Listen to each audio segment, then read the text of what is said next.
안녕하세요. 복덕방 기자들의 신수정입니다.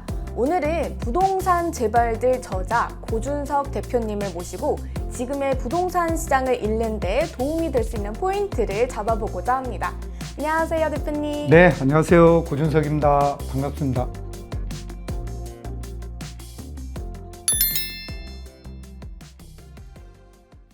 대표님, 최근 부동산 재벌들이란 제목으로 책을 내셨어요. 다들 부동산 재벌에 대해 궁금해하잖아요. 네. 우선 부동산 재벌에 대해 이야기를 나눠보기 전에 기준을 좀 정해야 될 것 같아요. 네. 부동산 재벌들은 어떤 사람을 말하는 걸까요? 부동산 재벌들은 진짜 돈이 많은 사람을 우리는 이제 재벌로 생각하잖아요. 근데 자산 관리의 마인드를 꾸준히 놓지 않고 꾸준히 자산 관리하는 사람들, 이런 분들이 이제 부자를 넘어선 재벌이 될 수 있고, 자산 관리의 어떤 그 끝판왕, 이런 분들을 재벌들로 저는 이제 생각하고 있거든요. 그래서 이런 분들이 이제 재벌들이다. 이런 하에서 책을 쓰게 된 거죠. 대표님이 계속 이제 상담이랑 이런 거 투자 이런 걸 하시면서 네.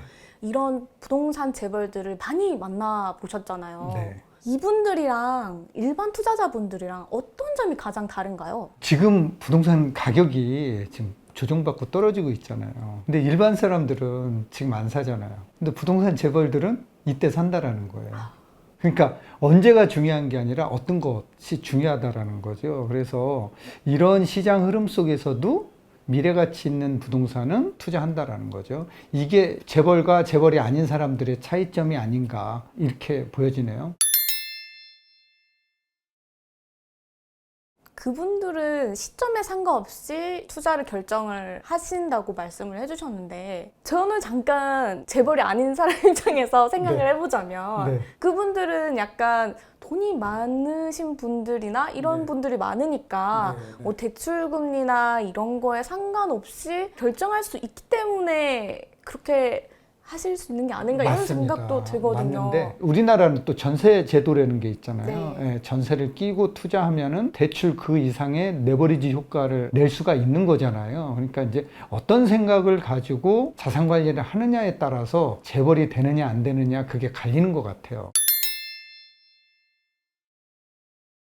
방금 말씀을 해주셨다시피 부동산 재벌들의 마인드가 우리 일반 투자자들이랑 조금 다른 부분이 많은 것 같아요. 그렇죠. 네, 네. 대표님께서는 책에서 한 6가지를 소개를 해주셨는데 네. 대표님께서 생각하시는 6가지 중에 가장 중요한 한 가지는 어떤 게 있을까요? 그게 바로 미래 가치인 것 같아요. 그러니까 가격이 아무리 떨어져도 아무리 싸도 부자들은 안 산다라는 거죠.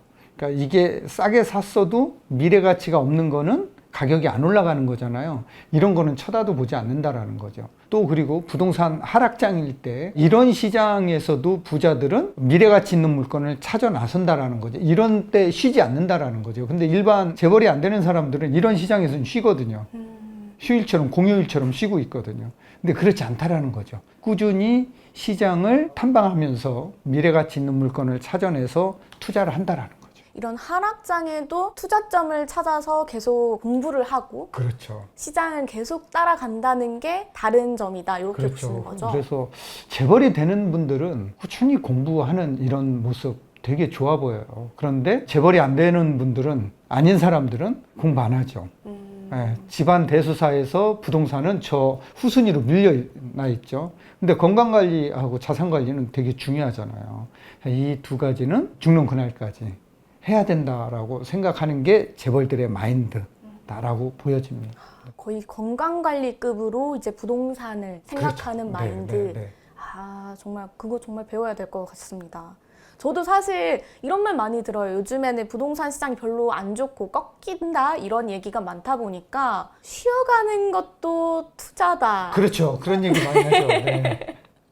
그런 말을 되게 많이 들어요. 그러니까 남들이 쉴 때 움직이는 사람이 돈 번다라는 거죠. 그러면은 정말 지금 이런 시장을 놓치지 않는 것도 투자의 하나의 포인트가 될 수 있겠네요. 그렇죠. 부동산 부동산 재벌들은 어떤 상품에 집중할 때 뭐 어떤 걸 가장 신경을 쓰나요? 재벌들은 물론 이제 아파트는 기초 자산이고요. 뭐 내 집은 다 있잖아요. 이건 기초 자산이고 기초 자산 위에서 재벌이 되기 위해서는 끊임없이 자산 관리를 해야 되고 그 중심에는 이제 부동산이잖아요. 그래서 이분들은 이제 꼬마 빌딩, 토지 이런 쪽에 관심이 많죠. 특히 이제 꼬마 빌딩에는 관심이 지대하게 있는 거죠. 그러면은 그분들은 이제 당연히 자기 이제 살 실수요 집 말고 이제 수익형 부동산 쪽으로 많이 눈길을 그렇죠. 돌리시는데 네. 그 상품군이 빌딩 쪽에 조금 더 많이 집중되어 그렇죠. 있나요? 예. 이유가 있을까요? 꼬마 빌딩의 하나의 자산 관리 측면으로 거기에다 실물 자산에 투자해 놓는 경향이 많이 있고요. 물가 상승률을 감안하면은 이 실물 자산의 가치도 이제 올라간다. 또 물가 상승률만큼 화폐 가치도 또 떨어지니까 그만큼 자산의 위험을 해지하는 수단으로 실물 자산 쪽에 관리를 하는데 그 중에 대표적인 게 이제 부동산이라는 거죠. 특히 이제 아파트는 규제가 많잖아요. 맞아요. 대건 세금도 그렇고 그런데 공실 리스크는 없잖아요. 네. 근데 꼬마 빌딩은 규제가 없어요. 그렇지만 공실 리스크라는 게 있잖아요.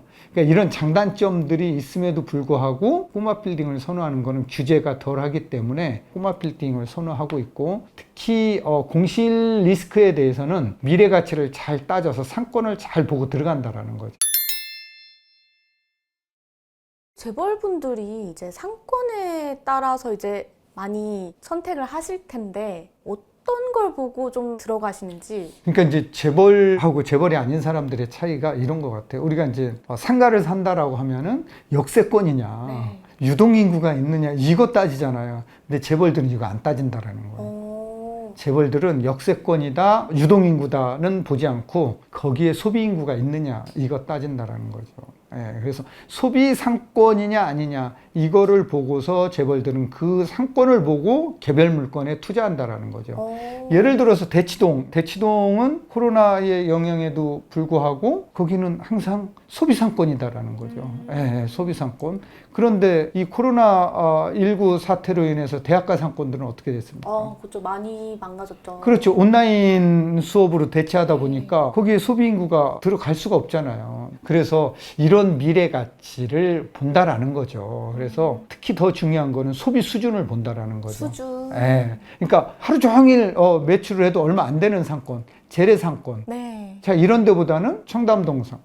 청담동은 우리가 보더라도 유동인구 안 다니잖아요. 그죠. 막 사람 그렇게 없죠. 많진 예. 않아요. 근데 거기에 찾아가는 사람은 소비 인구라는 거죠. 예, 소비 인구. 예를 들어서 뭐 사당역 같은 데 보면은 거기는 저녁에 집으로 가는 사람들, 네. 퇴근하는 사람들, 출근하는 사람들이 사당역에서 버스하고 지하철을 트랜스퍼 하잖아요. 네. 여기서 그 시간 동안에 만남을 갖고 저녁을 먹고 맞아요. 그 지역 일대가 소비 상권으로 변하는 거거든요. 자, 이렇게 본다라는 거죠. 자산가들은 얼마만큼 부동산을 대부분 가지고 계세요? 기간이 좀 짧나요? 이렇게 처분하는 시기가? 미래 가치 있는 거는요, 안 팔아요. 10년, 20년, 30년 쭉 가지고 가는 것. 미래 가치 없는 거는 뭐 2, 3년만 해도 잘못 투자했다라고 판단이 들면은 파는 것도 있어요. 재벌들은 여러 개의 부동산을 가지고서 이거를 뭐 애지중지하지는 않아요. 미래 가치가 없다라고 판단이 들면은 바로 처분을 하는데 재벌이 아닌 사람들은 그걸 천년만년 가지고 있으려고 하는 거죠. 이건 물려받았으니까 이건 가져가자. 물려주자 이거죠. 근데 그 땅을 물려받았다라고 그래서 그거를 내 자식에게, 손주에게 이렇게 물려준다라고 했을 때 오대주 할머니한테 물려받았다? 근데 오대주 할머니 이름도 기억할까요? 못하죠. 오대주 할머니가 조상 정도 될까요? 조상의 개념도 아니고요. 그때 이제 민족의 개념이에요. 그러니까 물려준 거는 네 대해서 네가 잘 써라, 잘 자산 관리해라라고 물려주신 걸로 인식을 해야 되는데 재벌들은 이렇게 인식을 한다라는 거예요. 근데 재벌이 아닌 사람들은 이거를 물려줘야 되는 걸 나도 물려받았으니까 그대로 물려줘야 된다라는 생각을 하고 있다라는 거죠. 유동인구만 보고 투자를 하지 말라고 하셨는데 그 상권을 잃는 데 도움이 될 만한 지표 같은 게 따로 있을까요? 핸드폰, 신용카드 매출액 어디가 제일 많이 나오느냐 이런 상권이 좋은 상권으로 보이는 거죠. 네, 그래서 이제 이런 거는 통신사라든가 신용카드사에서 그런 지역별로 이제 이런 거를 발표하는 자료를 참고 삼아서 보시면은 될 것 같아요. 그 카드 사용 액수나 네, 어느 지역에서 카드가 가장 많이 사용이 되나, 어느 상권에서. 네. 네, 이거를 그런 보시면 될 거는 것 같아요. 분기마다 이제 발표를 하나요? 분기 또는 뭐 반기, 연 단위로 발표하는 걸로 알고 있습니다. 네. 진짜 그 지표를 꼭 잘 살펴보고 들어가야겠네요. 그렇죠. 예, 예. 그러니까 매출액이 유동인구가 아무리 많아도 매출액이 되게 중요하잖아요. 네. 매출액이 얼마나 되는지가 중요하고. 그게 빌딩의 가치를 조금 더 높일 수 있는 요건이 돼서 그럴까요? 아, 그렇죠. 임대 수익이, 임대료가 자본 수익을 밀어 올리는 이게 이제 기초적인 요소거든요. 예, 그래서 임대료가 공실 없이 꾸준히 나오는데 매년 5%씩 상승해서 인상해서 임대료를 올릴 수 있는 지역, 이런 지역이고요. 또 하나 우리가 이제 그런 통신사나 이런 신용카드사 자료 없이 그냥 뭐 사야 되는데 없느냐, 주먹구구식으로 이런 데를 물어본다라고 하면은 권리금이 붙어 있는 상권. 네, 그 상권은 소비 상권이다. 네. 그러니까 소비 인구가 많이 몰려들기 때문에 권리금이 붙어 있는 거거든요. 이런 상권에 사는 거다라는 거죠. 그 두 가지를 참 잘 살펴봐야겠네요. 그래서 권리금이 붙어 있는 상권을 피할 게 아니라 오히려 그런 상권이 좋고요. 또 권리금에 대해서는 소유자가 권리금을 물어주는 건 아니잖아요. 그쵸. 예, 그거는 시장에서 유통되는 거잖아요. 네. 이 현재 임차인과 새로운 임차인 사이에서 주고받는 거잖아요. 그래서 건물을 사는 사람들한테는, 꼬마 빌딩에 투자하는 사람들한테는 권리금의 걸림돌이 하나도 없다라는 거죠. 예. 그래서 이제 그런 지역을 선택하면은 좋을 것 같아요. 너무 좋은 꿀팁인 것 같습니다. 네, 이렇게 고준석 대표님과 함께 부동산 재벌들의 투자 포인트 한번 살펴봤는데요. 조금 더 궁금하신 분들을 위해서 대표님께서 이 책을 총 10분께 선물해 주신다고 하니까요. 관심 있으신 분들은 댓글과 좋아요, 구독 눌러주시고요. 지금까지 복덕방 기자들의 신수정 기자였습니다. 감사합니다. 감사합니다.